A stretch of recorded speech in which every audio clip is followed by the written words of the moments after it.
simpáticas a esta hermosa conferencia que teníamos preparada para todos ustedes.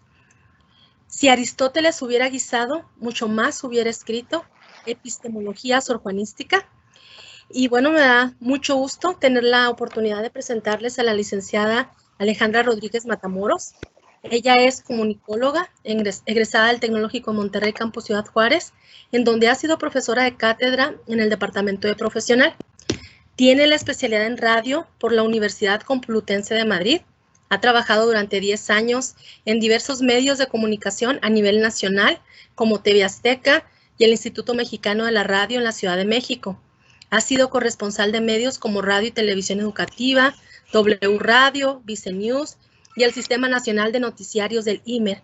Actualmente es coordinadora de comunicación social en el Instituto Municipal de las Mujeres en Ciudad Juárez y ha sido parte de Umikis Radio, un proyecto radiofónico feminista en amplitud modulada. En sus reconocimientos, que eso es también un orgullo para todos los juarenses, pero sobre todo para ella como comunicóloga, se encuentra la columna de plata que otorga la Asociación Periodista de Ciudad Juárez en el año 2013 en la categoría de Mejor Artículo de Opinión, el primer lugar en el concurso de ensayo Miradas Sociológicas organizado por la UACJ, y en el 2012 obtuvo una beca de la Fundación Carolina para estudiar en España. Pues le doy la más cordial bienvenida a la licenciada Alejandra Rodríguez. Muchísimo gusto y todo el escenario es suyo. Voy a compartir la pantalla con la presentación que nos hizo llegar. A ver. Muy bien. No sé si ahí se alcanza a ver. Bueno, mientras... A ver, vamos a ver. Yo no la alcanzo a ver, pero no sé si los demás. A ver.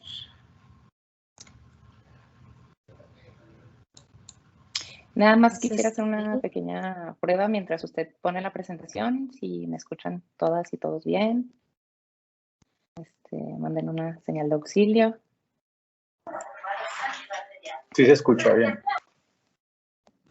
Perfecto, les agradezco mucho. Bueno, mientras la maestra procede con la presentación, que en realidad es un apoyo visual de lo que vengo a platicar el día de hoy, primero que nada les quiero dar la bienvenida, quiero dar las gracias por estar compartiendo en este espacio. Para mí la verdad es un honor que me inviten a dar un tema sobre Sor Juana. Ya ahorita les voy a hacer el disclaimer de la presentación. Muchísimas gracias a la Universidad Autónoma de Ciudad Juárez. Mi nombre es Alejandra Rodríguez Matamoros.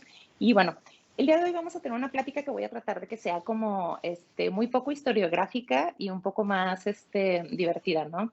Iba a incluir algunos memes, pero me dio miedo como que se me fuera el hilo de la conversación.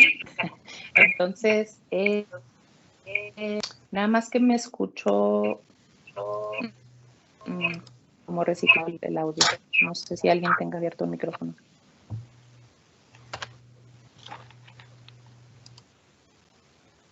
Hola. Parece que ya se escucha mejor. Ya se escucha. Sí, ya se escucha mejor.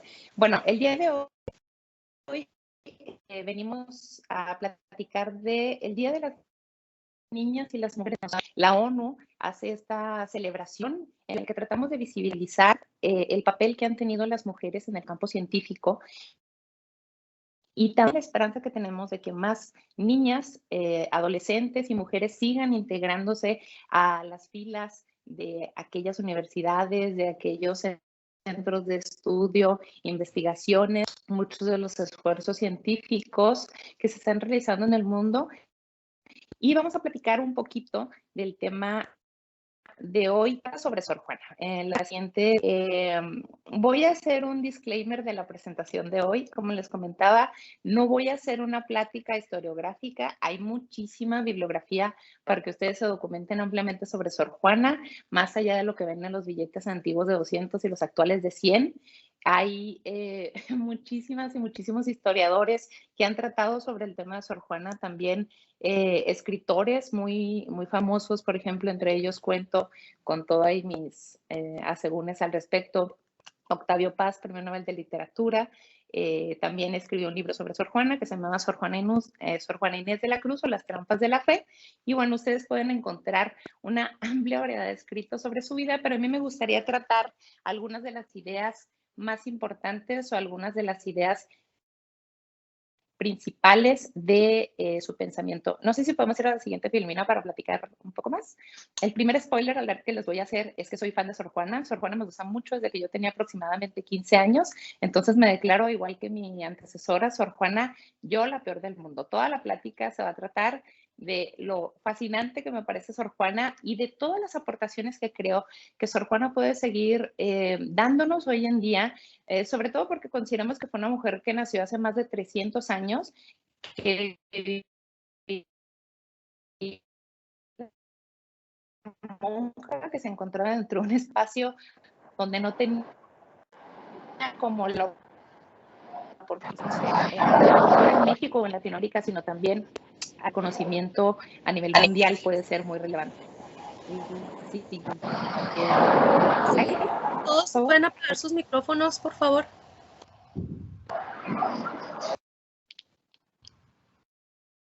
Gracias.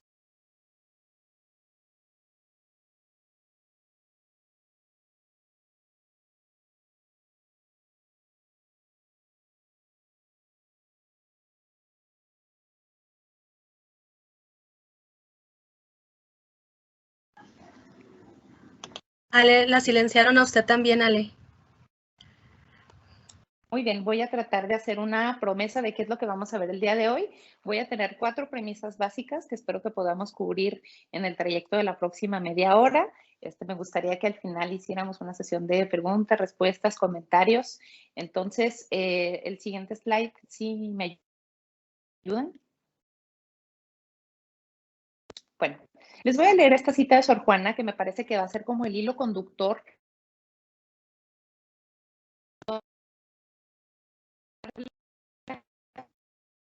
vamos a tener el día de hoy. Y lo siguiente, profesor Filotea la Cruz. Espero tener al final de la conversación que vamos a sostener el día de hoy la oportunidad de platicarles un poquito más de este libro, que en realidad es como una especie de autobiografía que escribió Sor Juana sobre su vida, sobre sus inquietudes intelectuales y sobre todo lo que ha implicado para ella como mujer y para muchas otras mujeres a lo largo de la historia poder integrarse a las discusiones de índole intelectual. Adelante. El siguiente slide.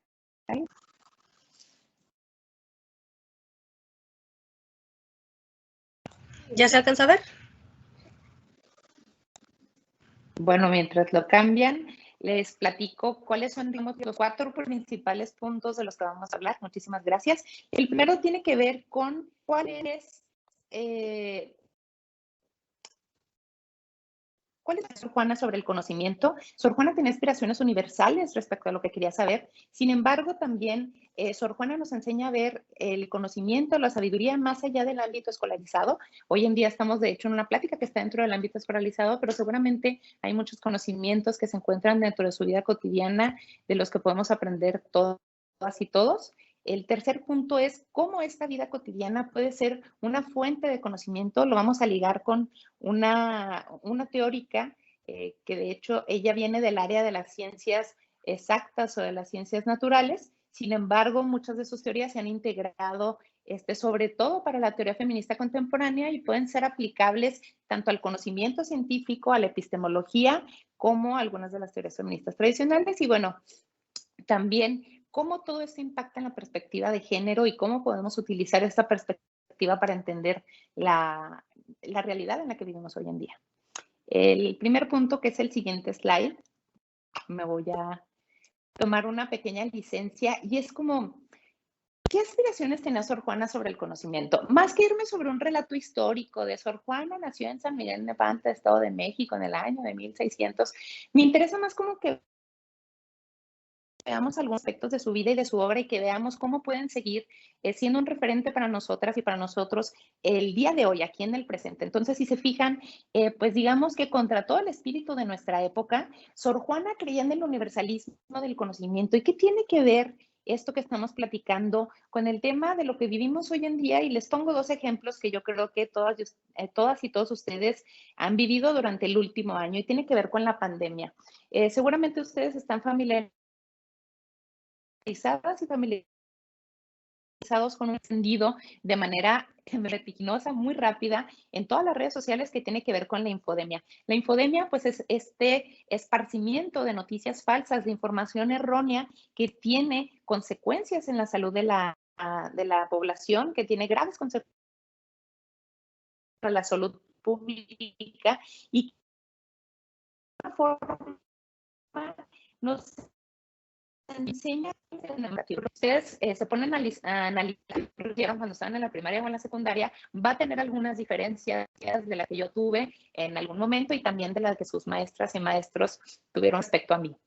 Y algunas de las cosas que más hemos visto durante los últimos años es que todo aquello que vemos en las diferentes asignaturas, en las diferentes materias, están como enfocadas en la especialización.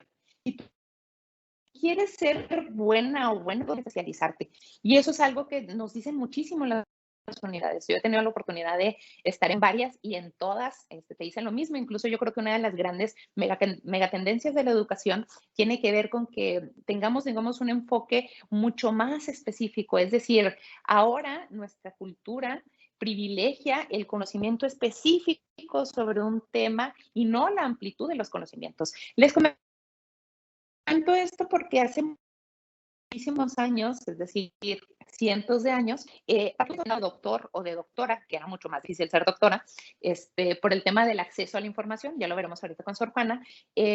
Por ejemplo, yo, Alejandra Rodríguez Matamoros, quiero hacer mi tesis doctoral sobre la respuesta a Sor Filotea de la Cruz que escribió Sor Juana Inés, ¿no? Entonces, yo podría ser la experta número 1 que existe sobre Sor Juana aquí en México, pero hay un consejo de personas alrededor que son expertas y expertos en sus áreas.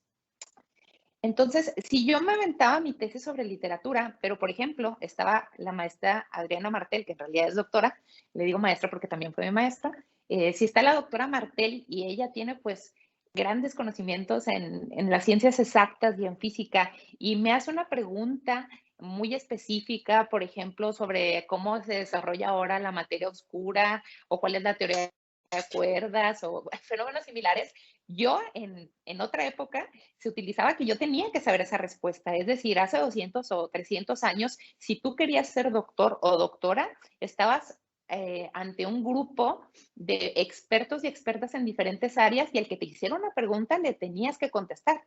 Por ejemplo, hoy en día cuando se defiende una tesis, pues tienes a tu asesor, a tus asesora a tus lectores y tienes a los sinodales y pues es ante quienes respondes sobre el tema que tú investigaste, quienes acompañaron tu investigación, pero no se te exige ser una persona con una amplitud de conocimiento sobre diferentes temas y eso tiene sus consecuencias. Tiene por el lado positivo que ahora podemos tener un conocimiento mucho más específico y especializado sobre algunos temas, sobre algunas ramas que nos ayudan, digamos, a ir más profundo a ciertas cuestiones, ¿no?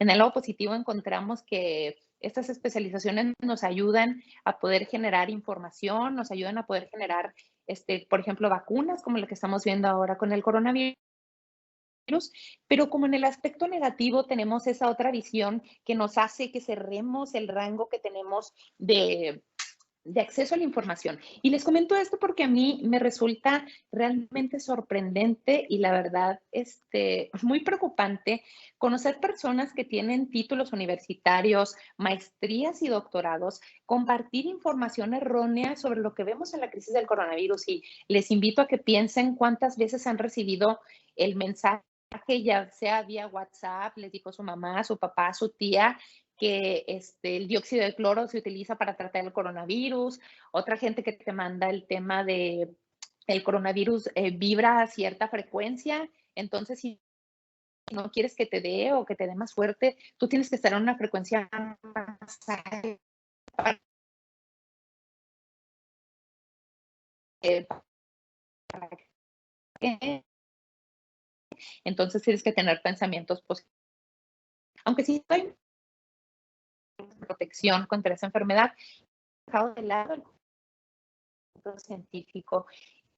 Y bueno, quiero meterme como el tema político controversial en México, creo que eso da para otra plática, pero yo creo que lo que pasó en Estados Unidos con Donald Trump nos da una visión de por qué es tan peligroso tener una visión muy acotada del conocimiento. Es decir, tenemos un presidente de uno de los países más poderosos del mundo que nos dice que utilicen el dióxido de cloro, que de pronto hace insinuaciones sobre que si la gente toma cloro directamente se puede curar, que habla de que no es necesario utilizar cubrebocas, que de alguna forma desacredita a uno de los principales estudiosos y expertos en salud pública, que es el doctor Fauci en Estados Unidos, que es como el equivalente de López-Gatell aquí en México. Y bueno, que durante meses hubo una serie de tensiones políticas respecto a cuál información es verdadera, y eso genera una crisis en las instituciones, no solamente de gobierno, sino también en las instituciones informativas que empiezan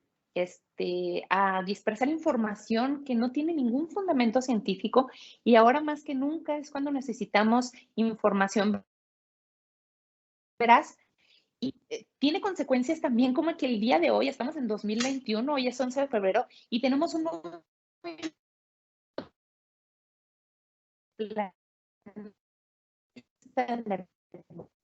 es decir,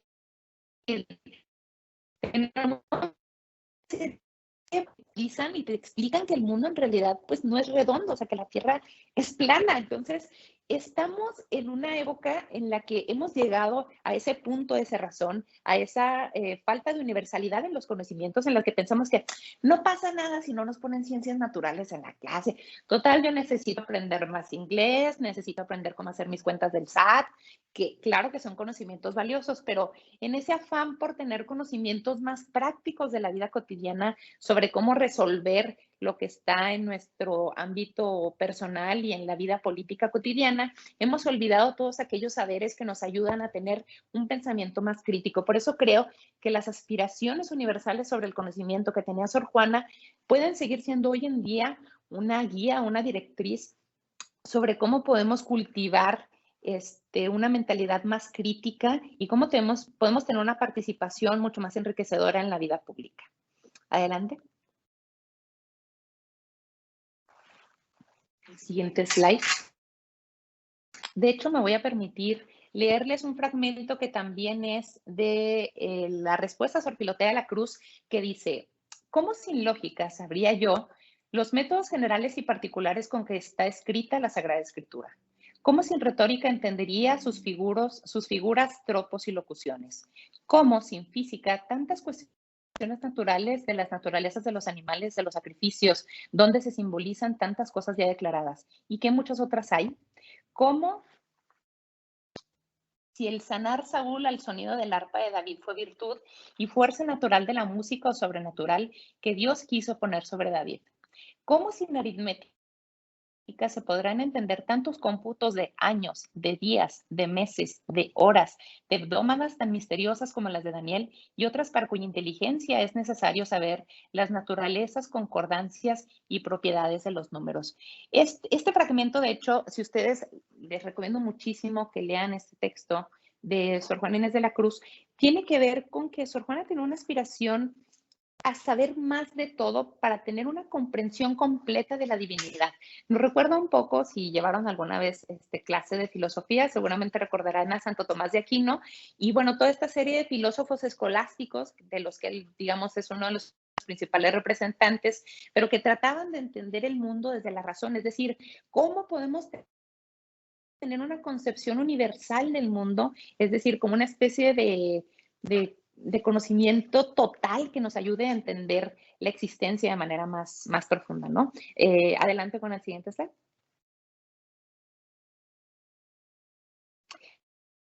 Bueno, yo creo que Sor Juana también nos enseña las lecciones del saber más allá del ámbito escolarizado. Espero no estar dando de patadas al pesebre ni un balazo en el pie porque estamos hablando desde el ámbito escolarizado, pero les quiero hacer una pregunta que en realidad va a ser retórica porque desgraciadamente no tengo el tiempo para que la podamos contestar de manera más amplia, pero a lo mejor en la sección de preguntas y respuestas podemos encontrar algunas de ellas. Pero, ¿por qué creen ustedes que gusta tanto YouTube?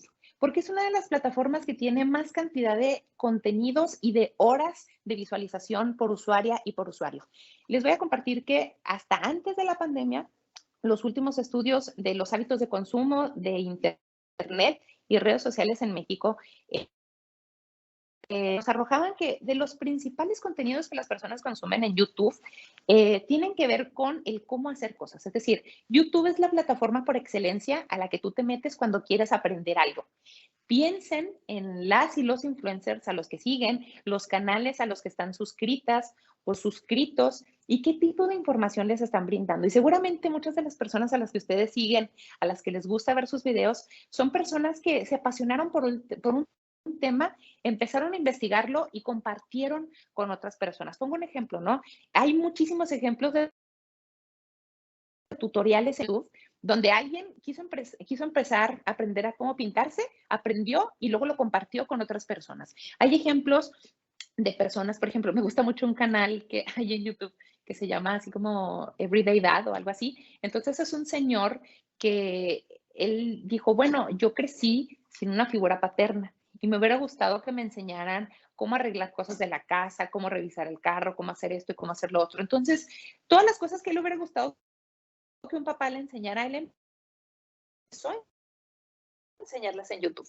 Entonces, esta idea del saber más allá del ámbito escolarizado, yo creo que les acompaña esto en su vida. Sobre todo, teniendo en cuenta que, oye, yo creo que con la pandemia nos queda mucho más claro, aquella información que sea más relevante vas a tener que aprenderla por ti mismo o por ti misma. Es decir, en la escuela te podrán dar algunas directrices, te podrán dar algunas referencias, algunas autoras, algunos autores, pero sin duda alguna significativo es aquel que vas a tener que buscar por ti misma o por ti mismo. De hecho, se me viene la frase esta, se me viene una frase a la mente muy famosa de Oscar Wilde que decía que todo aquello que es más importante de saber es algo que no puede ser enseñado.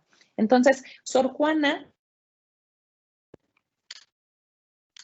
todo lo que aprendió a lo largo de su vida, era una mujer muy con mucho conocimiento, sabía desde los clásicos griegos, sabía latín, sabía qué era lo que estaba pasando en el movimiento literario en su época, sabía muchísimo de aritmética. Sor Juana aprendió a leer y a escribir a los 3 años, aprendió latín, no solamente muy culta, sino muy inteligente. Y ella siempre supo que ante la falta de espacios para que las mujeres pudieran aprender, la única alternativa que tenía era ir por el autodidactismo, es decir, por aprender por ella misma y todo lo que ella sabía, todo lo que ella pudo ir aprendiendo a lo largo de su vida fue a través de los libros. Entonces, yo creo que por eso todo lo que vemos con Sor Juana pues sigue como hoy en día de alguna forma reivindicándose en nuestra vida cotidiana. El siguiente slide, por favor. Aquí les pongo otra cita de Sor Juana y dice, antes me suelo enfadar porque me cansa la cabeza. Yo creía que a todos nos sucedía esto mismo al hacer versos hasta que la experiencia me ha mostrado lo contrario. Y es de tal manera esta naturaleza o costumbre que nada veo sin segunda consideración. Dice, estaban en mi presencia 2 niñas jugando con un trompo. Apenas yo vi el movimiento y la figura cuando empecé con esta mi locura a considerar el fácil moto de la forma esférica. Bueno, les voy a hacer el resumen porque está un poco, Sor Juana lo dice con un lenguaje muy barroco, porque obviamente es el de su época, pero dice Sor Juana, a ver, es tanto lo que me da la cabecita que cuando no tengo nada que hacer, si veo que 2 niñas están jugando al trompo, digo, ¿qué figura está haciendo el trompo? Que Sor Juana fue que agarró una bolsa de harina, la tiró al piso, hizo la figura que hacía el trompo mientras ellas estaban jugando. Cruz lo mencionaba que una de las madres superiores que estuvo durante un tiempo en el convento donde ella estaba, el convento de San Jerónimo, le prohibió durante 4 meses leer a Sor Juana. Le dijo que solamente se tenía que dedicar a sus oraciones y a muchas otras cosas que tenía que hacer dentro de la orden.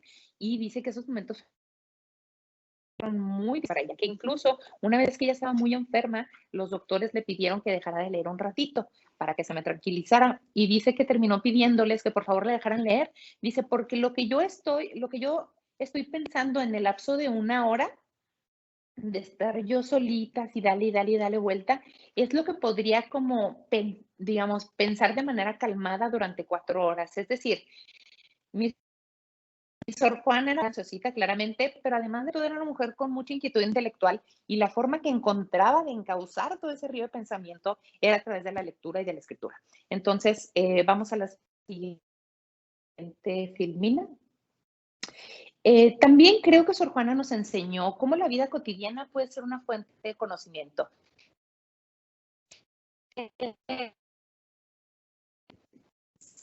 Si ven ahí, hay una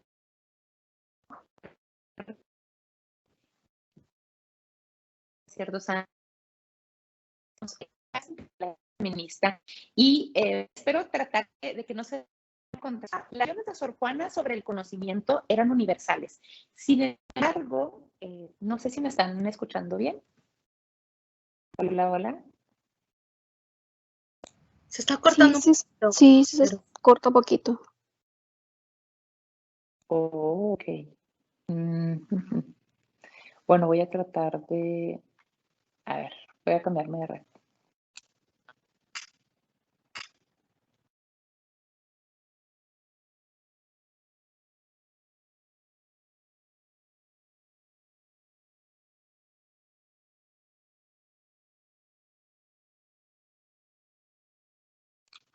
A ver si me escuchan un poquito mejor. Maestra Adriana, ¿me escuchan? Hola. Hola, hola. Sí, sí se escucha. Perfecto. Voy a ver si con la red dura un poquito mejor la conversación.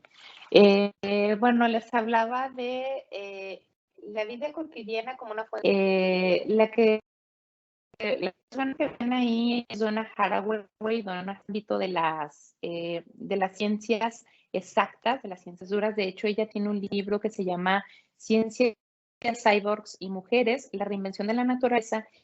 Y tiene un capítulo en especial que creo que les puede interesar mucho, sobre todo a quienes están en el área de las ciencias exactas, que se llama Conocimientos situados, la cuestión científica en el feminismo y el privilegio de la perspectiva parcial.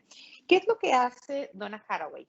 Un día está está paseando a sus perros. Sale a dar una... Se hace una pregunta. ¿Cómo Parece que tuve... verán? Aquí les comparto. ¿Cómo comerán y cómo saborearán? Hola, ¿todo bien?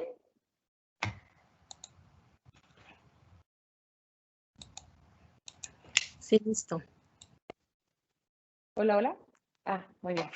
Les contaba, hizo grandes aportaciones a la epistemología con un término en específico que se llama los conocimientos situados.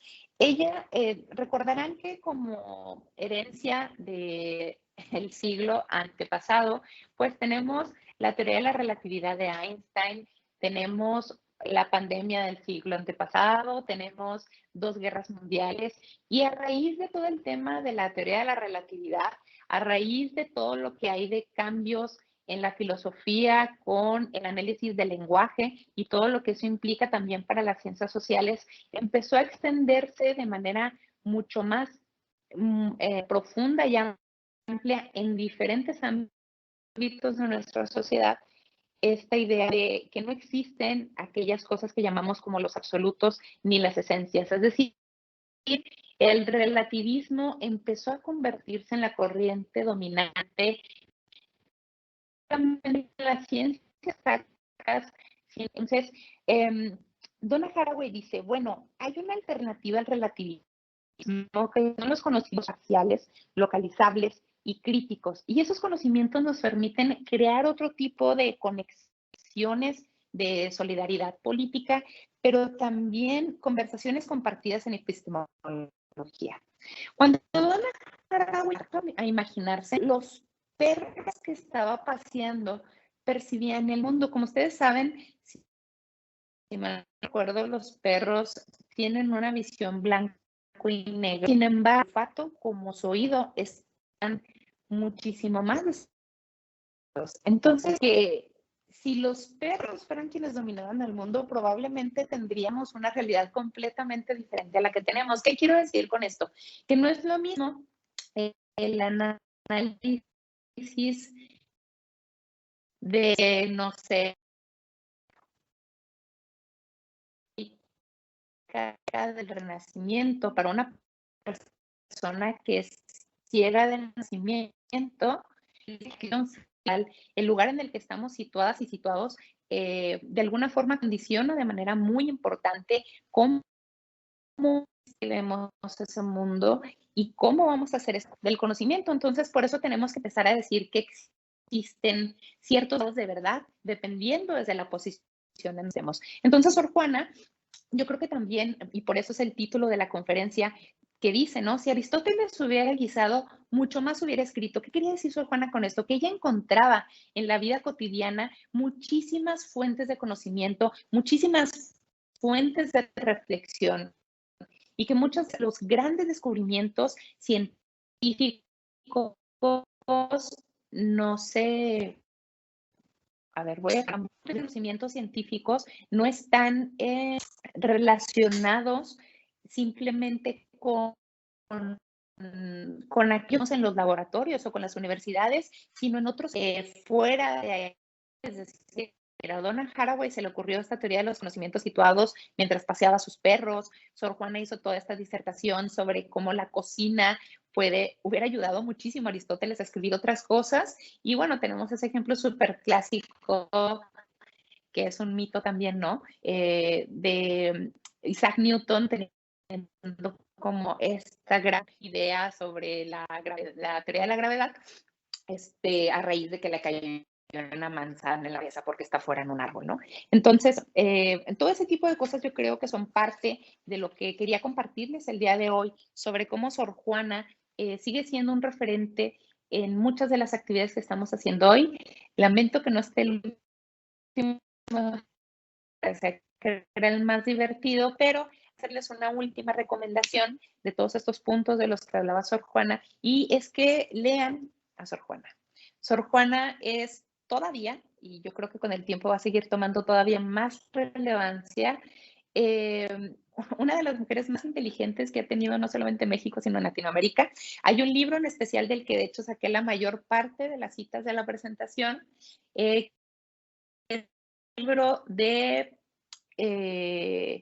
La respuesta de Sor Filomena de la Cruz. Es un libro súper interesante, de hecho, léanlo en ámbito de chisme para que se les antoje un poco más. Es una respuesta que Sor Juana escribió al obispo de Puebla en aquel entonces, y hace durante las páginas, voy a tratar de ser muy breve para que se les antoje un poco más, durante las primeras páginas, de hecho el último slide yo creo que es el que les puede ser un poco más divertido. En las primeras páginas, Sor Juana es muy mordaz, tiene un sentido del humor muy irónico, porque como en esa época se escribía como de manera muy exagerada y muy barroca, era muy difícil poder tener como muy claro qué era lo que quería decir. Por ejemplo, muchísimos chismes sobre si Sor Juana era o no era lesbiana, porque las cosas que escribía eran como muy exageradas hacia las mujeres, entonces no se sabe si cuando o Divina Lisimía sí lo decían solo para una mujer o solo estaba con el lenguaje de su época, ¿no? Entonces, de hecho, justamente también les quería hacer una pregunta que tiene que ver, que está relacionada con la perspectiva de género, y es que, bueno, ¿por qué Sor Juana, siendo una mujer tan inteligente, que sabía tantas cosas sobre aritmetría, que sabía tantas cosas sobre lingüística, literatura y muchas otras áreas, ¿por qué se decantó específicamente sobre el tema literario? Y tiene que ver con el tema de que Sor Juana era mujer. Es decir, aquí le vamos a aplicar la perspectiva de género, y así como si Aristóteles hubiera guisado, mucho más hubiera escrito. Probablemente si Sor Juana hubiera sido en nuestra época, tal vez hubiera tenido la oportunidad de estudiar, de ir a la universidad, de estar como en la discusión de los temas políticos y científicos de nuestra época. Y a veces ese espacio es mucho más difícil de llegar a si eres mujer, ¿no? Lo dicen las estadísticas, no lo comento yo. Les invito a que vean toda la serie de reportajes y de datos que va a estar compartiendo el día de hoy ONU Mujeres. Algunos estaremos compartiendo también desde la página del Instituto Municipal de las Mujeres, pero tiene que ver sobre cómo estas diferencias corporales, este sistema sexo-género, de alguna forma condiciona la manera no solamente en la que vemos, sino en la que vivimos el mundo. Entonces, les invito a que lean la respuesta a Sor Filotea de la Cruz si se quieren adentrar un poquito más al pensamiento de Sor Juana. Es bastante irónica, es mordaz al inicio, pero conforme avanzan las páginas, ella empieza a hacer como una especie de autobiografía, empieza a hablar de su vida, empieza a hablar de por qué escribe algunas cosas y también empieza a hacer una defensa muy aguerrida, por llamarla de alguna forma, sobre el papel que han tenido las mujeres en la historia, en la filosofía y en la ciencia. También, si se quieren adentrar algunos otros de sus textos, yo les recomiendo llegar como llegué yo. Yo llegué a Sor Juana cuando estaba en la secundaria, empezaron a enseñarnos los sonetos en clase de español y es, yo creo, una de las formas más amigables de acercarse hacia esta gran pensadora que sigue teniendo muchas cosas que decirnos todavía este año 2021. Entonces, pues hasta aquí llega mi presentación. Sé que se ha cortado mucho. Si alcanzaron a escuchar algo, con muchísimo gusto estoy aquí para preguntas y respuestas.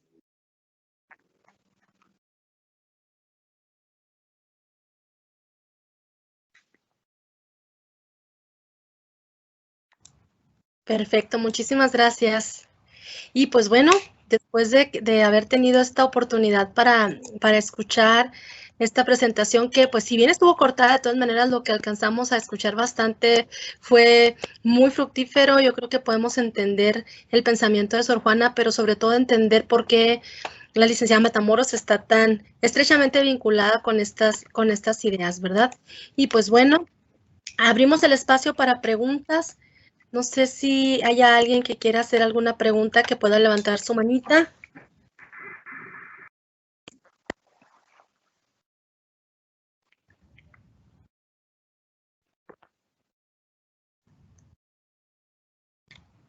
¿No hay nadie que quiera preguntar?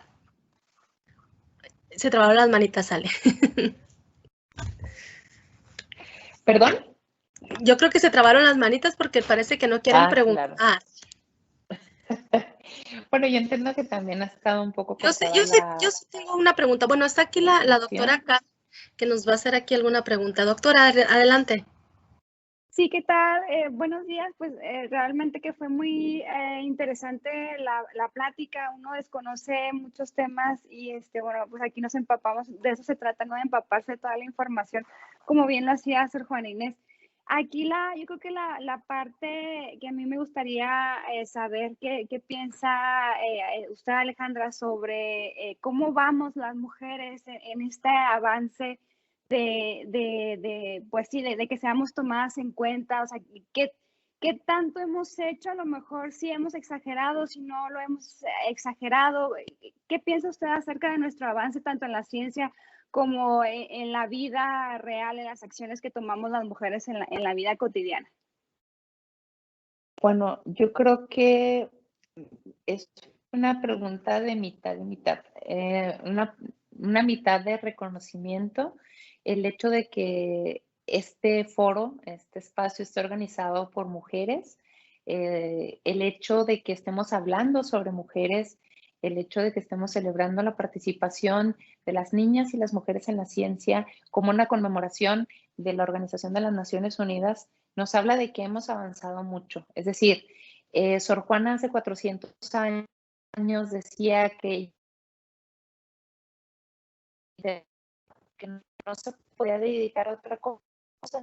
Yo mi libro, no pasará que me diga quién está de acuerdo o no está de acuerdo, pero si yo me atrevo a criticar la suma teológica, si yo me atrevo a criticar, recordando que de hecho Sor Juana era contemporánea, por ejemplo, de Galileo, ¿no? Y Galileo casi se va a la hoguera cuando hizo esta serie de precisiones sobre el movimiento de los planetas alrededor del Sol, entre bastantes otras cosas. Y entonces si Sor Juana hubiera tenido esa osadía de querer hacer afirmaciones sobre temas científicos o sobre temas relacionados con teología, hubiera tenido consecuencias nefastas. Ella misma dice que ella, durante el texto de la respuesta a Sor Filotea de la Cruz, es muy insistente respecto a que no puede hacer comentarios porque le tiene miedo al Santo Oficio. Bueno, así se le llamaba, era la Inquisición, por supuesto. tenía miedo a ser quemada en la hoguera, ¿no? Yo creo que Sor Juana tuvo que ponerse literalmente con una mordaza intelectual para muchísimas cosas. Yo me imagino que no hubiera podido ser de ella si hubiera vivido en otra época. También creo que fue hija de su época. La celebramos, pero creo que hemos tenido muchísimos avances. Yo creo que no sé cuándo se encuentran, sobre todo en las áreas relacionadas con las ciencias exactas, ahí en ITE. Sé que también nos acompañan de ICSA.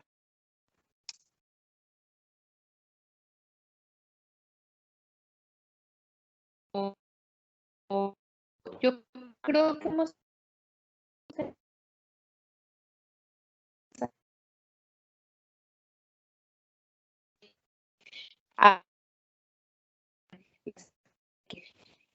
muchísimo la ciencia. De hecho, los personajes así súper admirados eran Isaac Newton. Mis hermanas, bueno, mi hermana y mi hermano,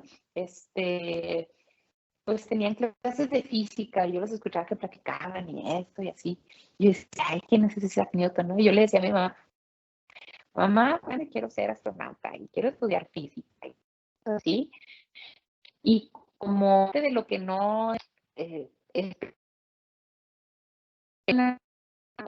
nunca fue algo que como ay, sí, métete a estudiar una ¿no?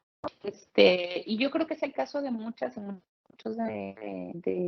nosotros, ¿no? Es decir, hay roles de género que limitan nuestra expresión, que limitan la forma en la que estamos en el mundo. Entonces yo creo que hemos hecho muchos avances respecto a la integración de las mujeres en el tema de políticas públicas, en el tema del ámbito científico, y hace falta más, sin duda alguna, pero yo creo que a través de este tipo de pláticas podemos ir generando otra conciencia al respecto.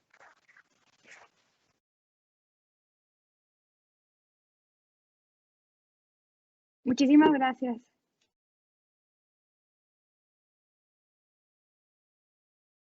¿Alguien más tenía la manita?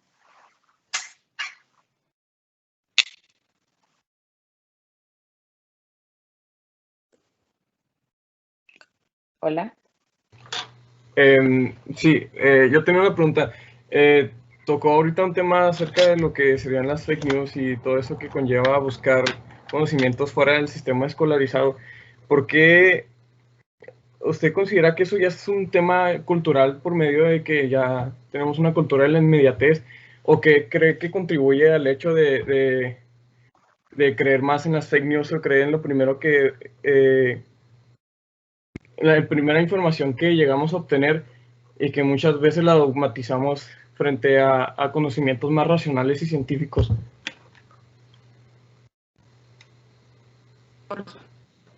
Yo creo que es una pregunta muy pertinente. No es Renzo, no sé.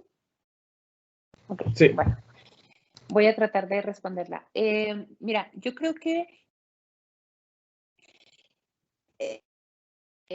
todo esto que les comento es como un resultado de lo que hemos vivido en nuestra época. Es decir, todo esto que estamos viendo responde a una crisis institucional muy profunda,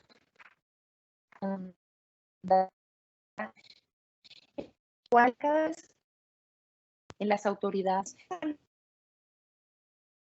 información que muchas veces no es completamente. Hay un manejo de información que está basado en una cultura de la inmediatez y no de la profundidad de la investigación de ciertas cosas. Y eso nos impide tener como el tiempo de digerir ciertas cosas, ¿no? El otro día estaba leyendo un artículo de Rita Segato, que es una académica, una intelectual de las más reconocidas en Latinoamérica en los temas de género. Ella se enfoca muchísimo también en el tema de la violencia estructural, de la violencia de género, y menciona que muchas veces como que no tenemos el tiempo suficiente para que nuestra creatividad florezca. Es decir, los tiempos que nos impone hoy en día nuestra sociedad no permiten que tengamos como pausa. Es decir, tenemos una vida tan rápida, tan vertiginosa, que no nos permite poder sentarnos a analizar las cosas con un poco más de calma. Y yo lo he visto sobre todo en los últimos años, que me he dedicado muchísimo más a los medios de comunicación.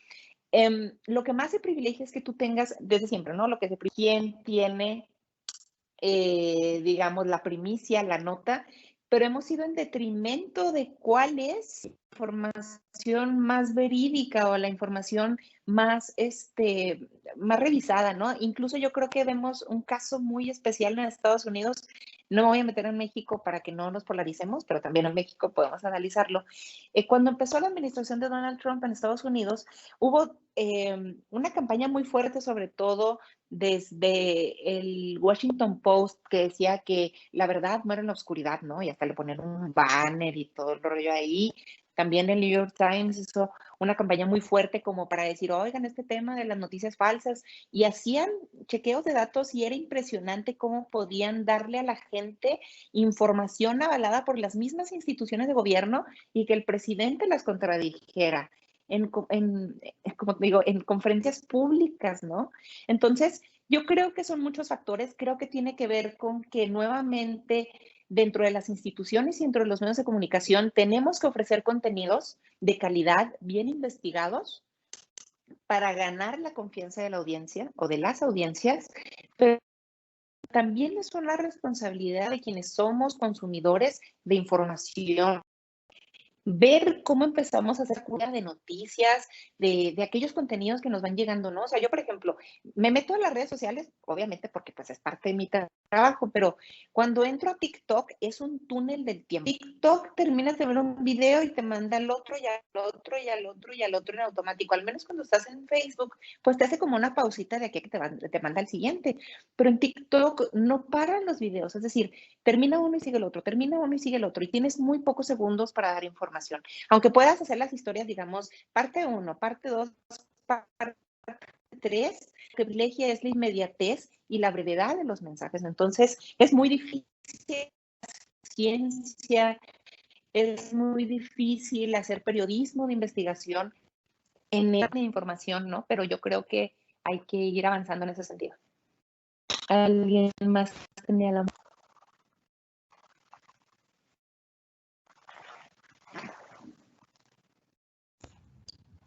Adelante, por aquí tenemos a Ricardo, que tiene la manita levantada.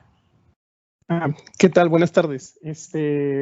Disculpe, ahorita que comentaba acerca de, bueno, de las redes sociales y relacionado con las fake news, a mí me gustaría preguntarle más bien como su opinión o algo así por el estilo, porque ya ve lo que sucedió cuando, bueno, en el caso que ahorita mencionó con Estados Unidos, que Donald Trump publicaba, bueno, siempre es famoso que él publica sus mensajes controversiales en Twitter y que le bloquearon la cuenta en Twitter y mucha gente acusaba que era un tipo de censura y todo, que porque pues al final de cuentas es libertad de expresión, pero otra gente alegaba de que bueno, es que si hay gente que se dedica a andar no sé, descalificando ciertas noticias o difundiendo noticias falsas, información falsa, pues está justificado. Entonces yo quería preguntarle a usted qué opina de este fenómeno que está sucediendo. Muchísimas gracias por la pregunta, Ricardo. Me parece una pregunta muy pertinente. Creo que tiene que ver justamente con un tema que es controversial, pero que es pública, que tiene que ver con hemos perdido de cuál es el objetivo principal que persiguen las instituciones y los medios de comunicación. El periodismo y el gobierno, las políticas públicas están orientadas o deberían estar orientadas al interés público. ¿Qué quiere decir con esto? Los medios de comunicación no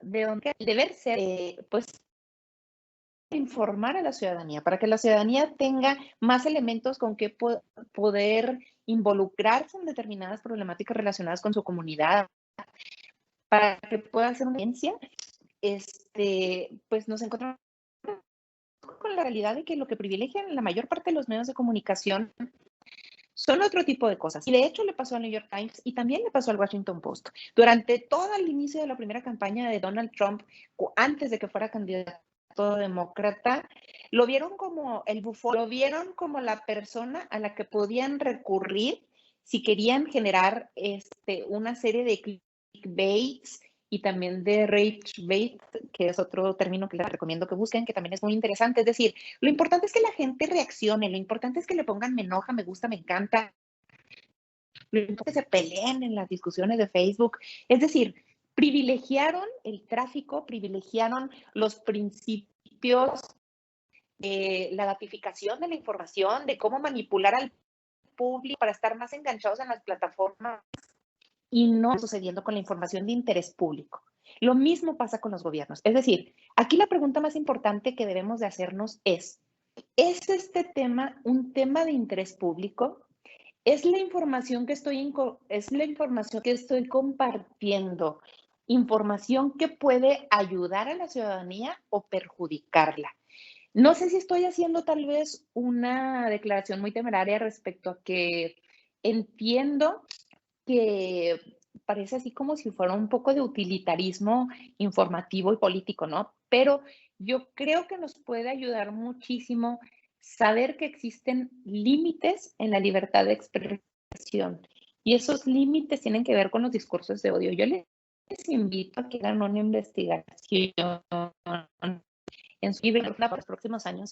La cantidad de similitudes que tenemos cientos es impresionante. Digo, afortunadamente todavía no llegamos a la Primera Guerra Mundial, al periodo como de la Primera Guerra Mundial, que ya sería la tercera, que recordarán que fue por ahí de 1917, pero vemos muchas similitudes. Vemos el tema de la pandemia, vemos el tema del advenimiento de los estados totalitarios, ¿no? Yo creo que lo que pasa en Europa, lo que pasó en Estados Unidos con ciertos regímenes populistas, que son de diferente tipo en Europa que en América Latina, nos habla de que hay muchas repeticiones de lo que vivimos en el pasado y no estamos haciendo nada para detenerlas. Y una de las cosas que nos enseñaron las guerras mundiales es que hay límites en aquello que podemos hacer y aquello que podemos decir. Y esos límites están marcados por los discursos de odio, esos límites están marcados por los derechos humanos y están marcados por aquellos temas que son de interés público. Entonces, yo creo que vamos a ir avanzando en los próximos años, no solamente desde el ámbito público, sino incluso dentro de las mismas empresas. Ahorita lo pueden ver en el pleito que hay con Apple y Facebook, ¿no? Es decir, Apple está ofreciendo como mayores barreras para la seguridad de sus usuarios en iPhone. Y por supuesto que Facebook está haciendo otra campaña, por supuesto que les afecta muchísimo, ¿no? Es decir, va a haber cada vez una mayor resistencia a cómo se utilizan nuestros datos, no solamente desde el ámbito público, que obviamente hay gobiernos que buscan utilizar estas iniciativas que quieren regular el uso de las redes sociales, obviamente con fines de represión, pero sí hay muchas otras organizaciones y muchos otros colectivos que lo que buscan es que estos discursos de odio, es que estas manifestaciones que vimos en enero en Estados Unidos, que nos hubiera parecido impensable hace 50 o 60 años, las estamos viendo los nuevos estados totalitarios que cada vez empiezan a tomar una mayor fuerza. Bien, pues muchísimas gracias. Creo que nos hemos quedado todavía con la sensación de seguir dando más preguntas, de seguir respondiendo y escuchando las respuestas que nos da la licenciada Matamoros. Quiero compartirles en este momento el reconocimiento que tengo para ella por parte de la Universidad Autónoma de Ciudad Juárez y del Instituto de Ingeniería y Tecnología, quienes otorgan el presente reconocimiento a la licenciada Alejandra Rodríguez Matamoros por la impartición de su conferencia Si Aristóteles hubiera guisado, mucho más hubiera escrito, sobre la epistemología sorjuanística durante el seminario del Día Internacional de la Mujer y la Niña en la Ciencia 2021 y firman al calce el doctor Juan Francisco Hernández y la doctora Imelda Olivas. Ciudad Juárez, a 11 de febrero del 2021. Muchísimas gracias, sobre todo por la invitación, por el reconocimiento. Yo creo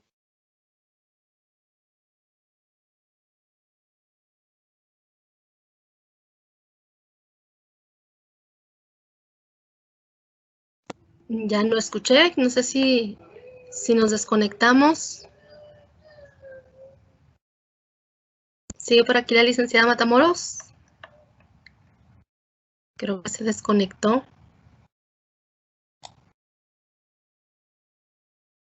Hola. Sí, listo. Ya, listo. Perdón, se fue la red. Sí, se está yendo. A mí es que se me está yendo mucho. La red está disculpa terrible. Sí, lo lamento mucho.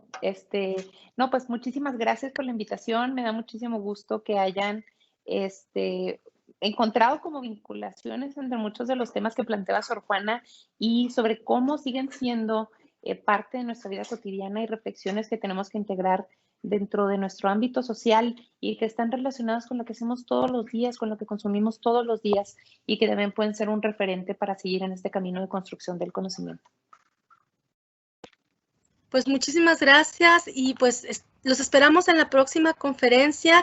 Le hago llegar también su diploma a la licenciada Matamoros, muy orgullosa de haber compartido con ella algún tiempo espacios de enseñanza, aprendizaje y desde luego de seguir compartiendo con ella estos espacios. Espero que hayan disfrutado la plática y pues ya saben que ella es una persona a la que podemos molestar fácilmente si queremos aprender algo, así es que la pueden encontrar en el Instituto Municipal de las Mujeres.